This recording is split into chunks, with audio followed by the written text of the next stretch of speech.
Hey you guys, Charlie here. Welcome back to Conquering Kerbal Space Program. I've been trying to fit in a bunch of little things in between my work schedule. It's not really working out as well as I thought anyway, so we're going to have a little bit more time between episodes. Sorry about that. But what you can see me doing right here is basically changing the design of one of my launch satellites that I've been putting around the moon. The mission, of course, is we now have to refuel the refueling vehicle. We now have to rescue the rescue vehicle around the moon. So I've decided that since my moon satellite network is not being very steady anyway, I'm just going to launch another satellite, and we'll have another satellite in a strange orbit around the moon, and maybe that will just help with the satellite communications around the moon, just having another satellite.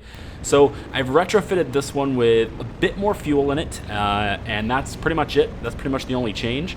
And then we got ourselves launched up with the same boosters as always. I did have a different method of separating it a little bit though, since I didn't have the other decouplers, so I just sort of gave myself a spin and then decoupled it while I spun around, and that seemed to do actually a pretty decent job of getting rid of the boosters and getting them out of my way. So if you ever have a need to get your boosters out of the way when you're like launching and you don't have really good decouplers to sort of get that separation, just try putting your vehicle in a spin. You know, just it's the E key or the Q key on the keyboard.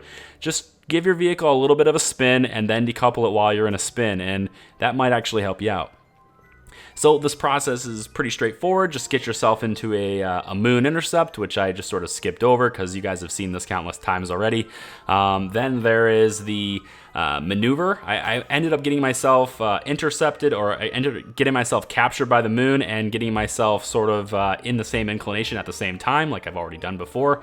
And then it's just a matter of tweaking a maneuver to get my intercept to be right on top of the target vessel. And so that's pretty much what that is. It's a maneuver node to get myself right on top of the target vessel like I had before.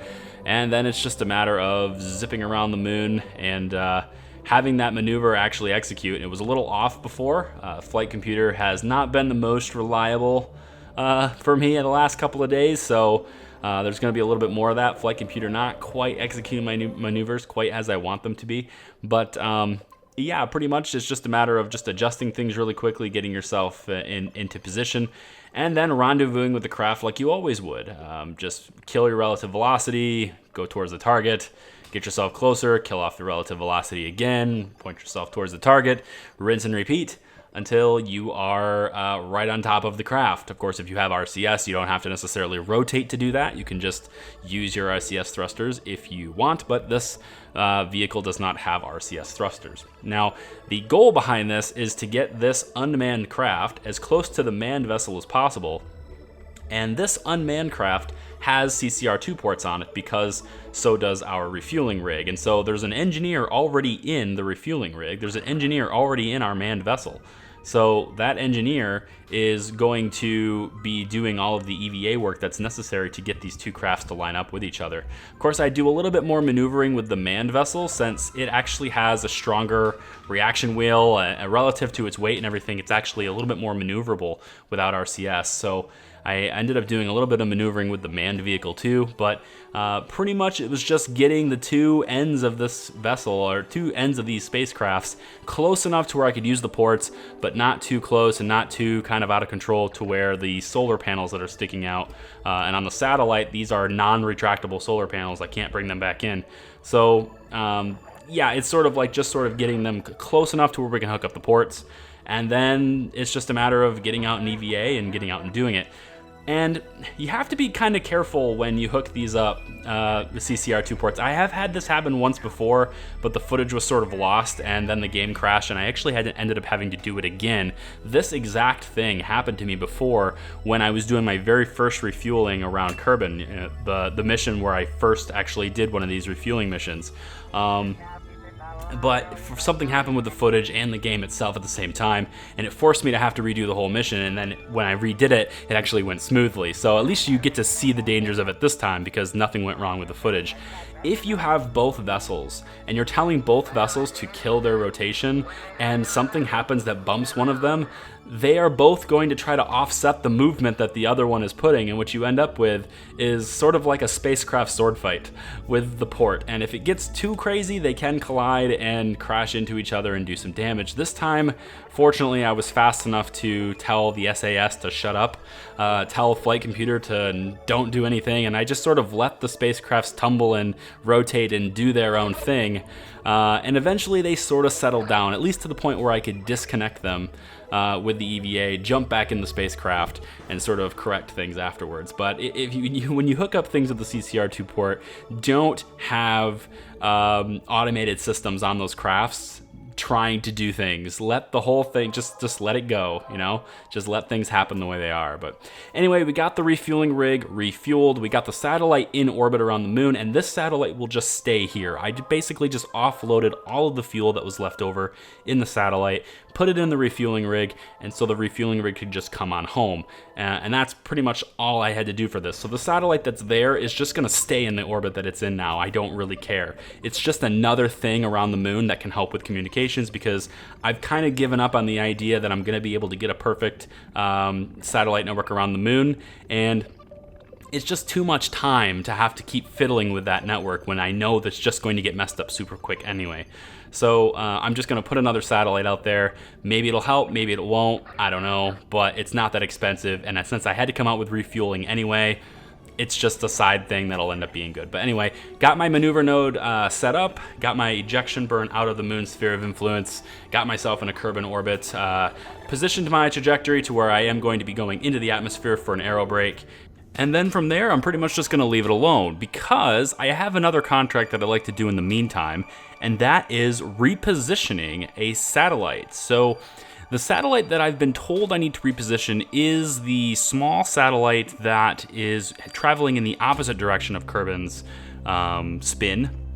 And the orbit I need to move it into is one that is traveling in the normal direction. So this one will take a lot of delta V, but luckily I put the Shiba engine on this one, and it has a ton of fuel left over and a ton of delta V left over. In fact, it has almost 3,000 delta V left in this little tank, and I had no idea I would ever really need it. I figured it was just way overkill, but whatever at the time.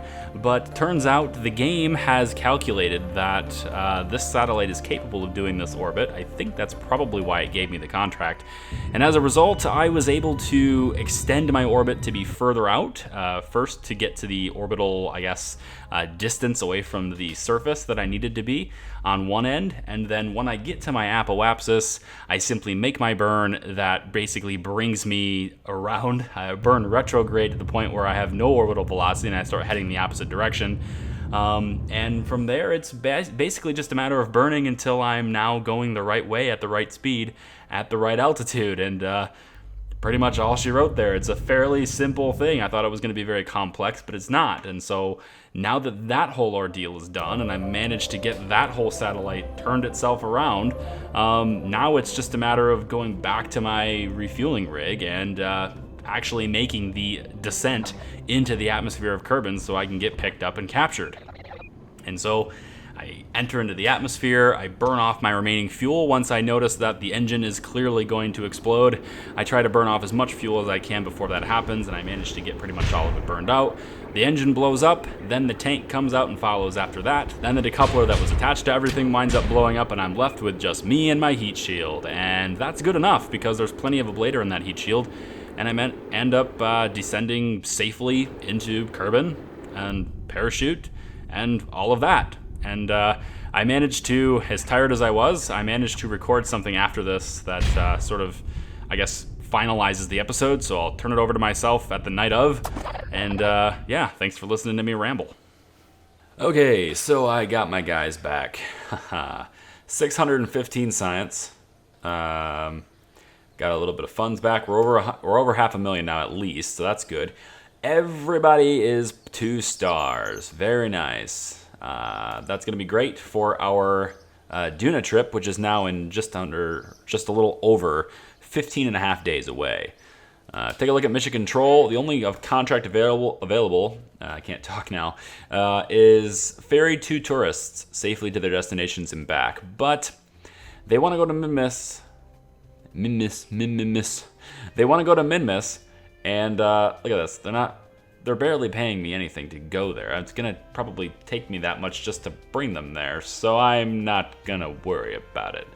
I do get 12 reputation for doing it, which is nice, but I don't need reputation. I'm fine with the reputation we have, actually. Administration building. Still have these things. Taking funds and reputation for science. Can I cancel this? Cancel strategy. I can cancel these. You know, I think I'm gonna cancel this one at least because I need our funds, right? I need funds. In fact, no refunds. Yeah, that's fine. Yeah, I need the funds. So I'm thinking now we'll do. Takes 5% science gain from contracts. That's not a really big deal there. I don't really care about that. I'm gonna leave it at 1 strategy for now. I understand that some people in the comments have told me to do strategia or strategia or whatever it's however you pronounce it. I haven't really looked into it very much, so I don't really know exactly what that is, but I know it's a complete overhaul of this system, which sounds cool. But I don't really like. I don't know. Like I feel like I have to get done with this before I can overhaul it, right? Won't this be deleted or when I don't want something wrong to happen with my save file, so I might look into it. I might test it out. I might investigate it. Leave me your comments down below. Let me know what you think of that mod, if you know what that is, if you're familiar with strategia or whatever it's called. But anyway, yeah. So I think the next missions we need to do, really, I think the next things are things that get us money. We need money for Duna. It's 15 days away. And I think the next thing I'm going to do is I'm going to launch the Minmus station. These station contracts are very easy because you don't have to do like a full station. It just wants you to put up sort of the first elements, the first parts of the station. And so with each of these, Kerbin, Minmus, and the Moon, the only thing it's requiring is a science lab, some solar power or some solar panels, and a docking port. Or a docking node, I guess. And that's pretty much it. And it has to support 4 Kerbals, so if you need to put like a copula module, for example, if you need to put that in there, then cool, it's optional. Speaking of the cupola module, I have no idea why, but it is it's not available to me. I can't use it as a part. It is something has happened with an update with the mod that kind of rearranged where certain pods are located or certain parts are located, or I don't know. Maybe I had a contract at one point that opened it up as an experimental part. I have no idea, but I was able to build Minmus 1 and Moon 1 with the cupola module above the science bay. That's on the planet, or that's on the moon. But look at it. It's right here. That's the cupola module, and it is in this node, which is not unlocked yet. So I can't add it to a craft yet. I am going to unlock this, but I'm not going to unlock this one until this long-term habitation. Maybe I should put it on top of my science lab. And it might be a nice look, right? And I do need support for more Kerbals. It might be a good idea, actually, to unlock this. But the thing is, I need this. Long-term habitation, I need to unlock this before we go to Duna. I really, really, really want to unlock this before Duna, because then I can start bringing some of these base parts, some of these surface parts. Like I can bring the planetary greenhouse, for example, habitat, etc. I do have the USI colonization, obviously, and colonization actually comes with inflatable versions of these things. And that intrigues me, and I think I might actually go for the inflatable ones first, just because I think they're easier to sort of move around.